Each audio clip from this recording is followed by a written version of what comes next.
En 2005, los expertos energéticos juraban que Estados Unidos se estaba quedando sin petróleo, que en pocas décadas tendría que depender totalmente de Oriente Medio para siempre. 15 años después, Estados Unidos se convirtió en el mayor productor de petróleo del planeta, más que Arabia Saudita, más que Rusia. ¿Qué pasó en el medio? La respuesta no es lo que la mayoría cree y tiene consecuencias que están afectando el precio de la gasolina que pagas ahora mismo, sin importar en qué país vivas. En los próximos minutos te voy a mostrar exactamente qué cambió, por qué ningún otro país pudo copiarlo tan rápido, porque esto le da a Estados Unidos una carta geopolítica que ni siquiera necesita jugar para tener poder, y un dato sobre pueblos fantasma que de la noche a la mañana se llenaron de millonarios. Pero primero hay que derribar un mito que probablemente tú también creías. La gente asume que Estados Unidos simplemente tiene mucho petróleo por pura suerte geológica, como si fuera un premio de lotería geográfico. Y sí, hay geología de por medio. El país se asienta sobre cuencas sedimentarias gigantescas. La cuenca pérmica entre Texas y Nuevo México, la formación Bakken en Dakota del Norte, Eagle Ford en el sur de Texas. Pero aquí está el giro. Ese petróleo se conocía desde hace más de un siglo. Los geólogos sabían que estaba ahí desde principios de 1900. El problema nunca fue encontrarlo. El problema era que estaba atrapado dentro de roca de esquisto tan densa, tan poco permeable, que era prácticamente imposible de extraer de forma rentable con la tecnología disponible. Durante décadas, ese petróleo fue como tener un tesoro enterrado bajo hormigón. Sabías exactamente dónde estaba, pero no tenías la herramienta para romper el hormigón sin gastar más dinero del que ibas a ganar vendiéndolo. Y entonces llegó la combinación de dos tecnologías que, por separado, ya existían desde hacía años, pero que juntas cambiaron el mapa energético mundial. La fracturación hidráulica, conocida como fracking, y la perforación horizontal. Imagina que en vez de perforar un pozo recto hacia abajo, perforas de forma horizontal dentro de la misma capa de roca rica en petróleo, algo técnicamente muy difícil de lograr con precisión a varios kilómetros de profundidad. Multiplicas exponencialmente el área de contacto con la roca productiva. Y luego el fracking. Inyectas agua a presión extrema, mezclada con arena y una pequeña cantidad de químicos, para literalmente fracturar la roca desde dentro y liberar el petróleo y gas atrapados en microfisuras que la arena mantiene abiertas. El resultado fue casi surrealista. Entre 2008 y 2019, la producción de petróleo de Estados Unidos prácticamente se triplicó. Pueblos que llevaban décadas en decadencia económica, como los de Dakota del Norte, se transformaron de la noche a la mañana en pequeñas capitales del boom petrolero, con salarios que atraían a trabajadores de todo el país dispuestos a vivir en remolques en pleno invierno con temperaturas de menos de 20 grados, con tal de ganar sueldos que triplicaban lo que podían obtener en sus estados de origen. Aquí viene una pregunta obligatoria. Si esta tecnología existe, ¿por qué no todos los países petroleros hicieron lo mismo? La respuesta tiene tres partes. Primero, la propiedad del subsuelo. En Estados Unidos, a diferencia de casi todo el resto del mundo, el dueño de un terreno también es dueño de lo que hay debajo. Así que millones de propietarios individuales tenían un incentivo económico directo para dejar perforar en sus tierras a cambio de regalías, algo que en países donde el Estado controla todo el subsuelo simplemente no existe de la misma forma, eliminando ese incentivo particular de miles de pequeños propietarios negociando directamente con empresas.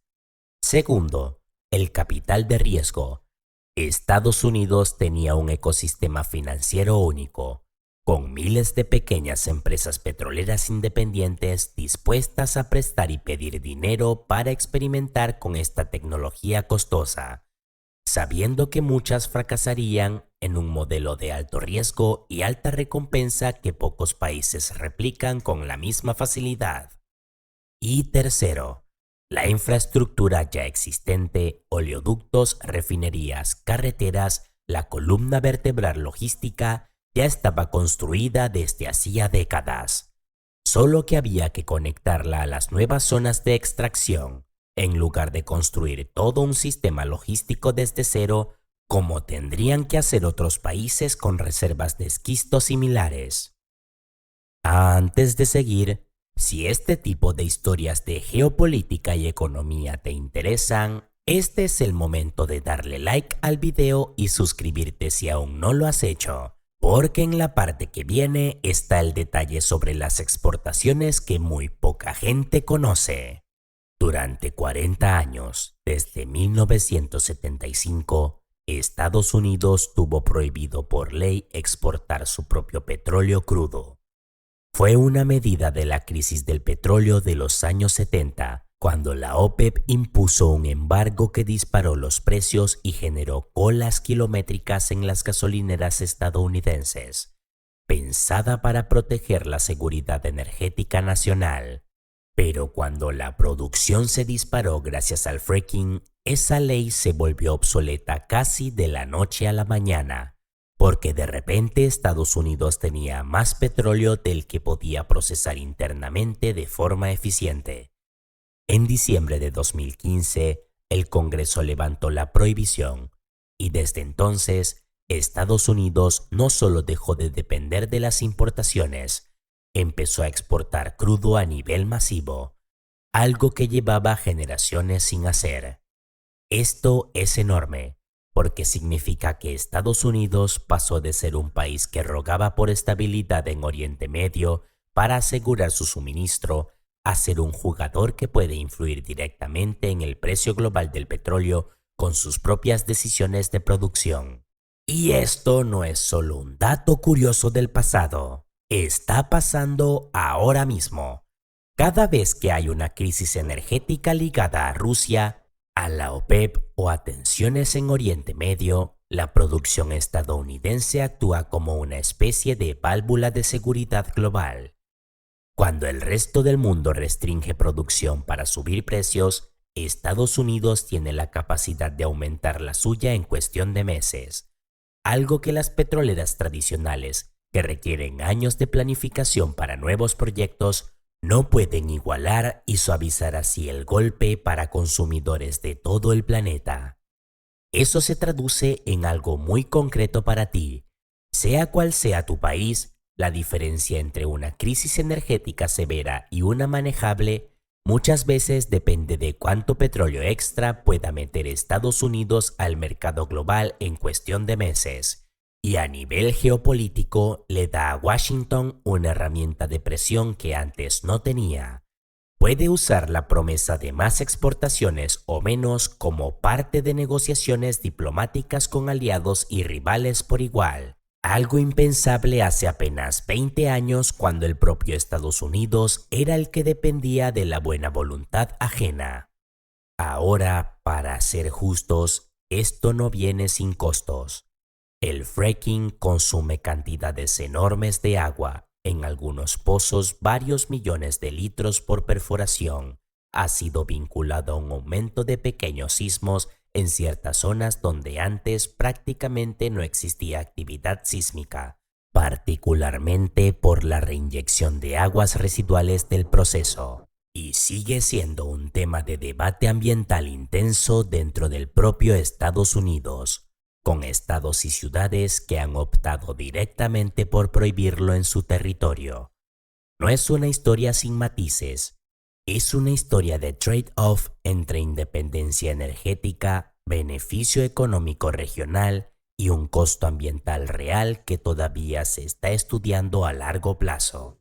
Así que la próxima vez que veas subir o bajar el precio de la gasolina, Ya sabes que detrás de ese número hay una historia de roca de esquisto, ingeniería de perforación y una ley que nadie recuerda que existió, pero que cambió el mapa energético del mundo entero.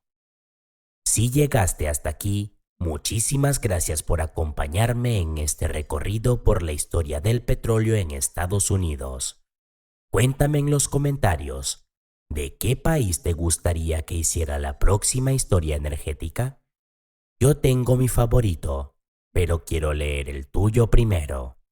Y si te quedaste con ganas de más historias de geopolítica como esta, tienes que ver el video que tengo justo aquí arriba, porque vamos a otro tema que es igual o incluso más impactante que todo lo que acabas de ver.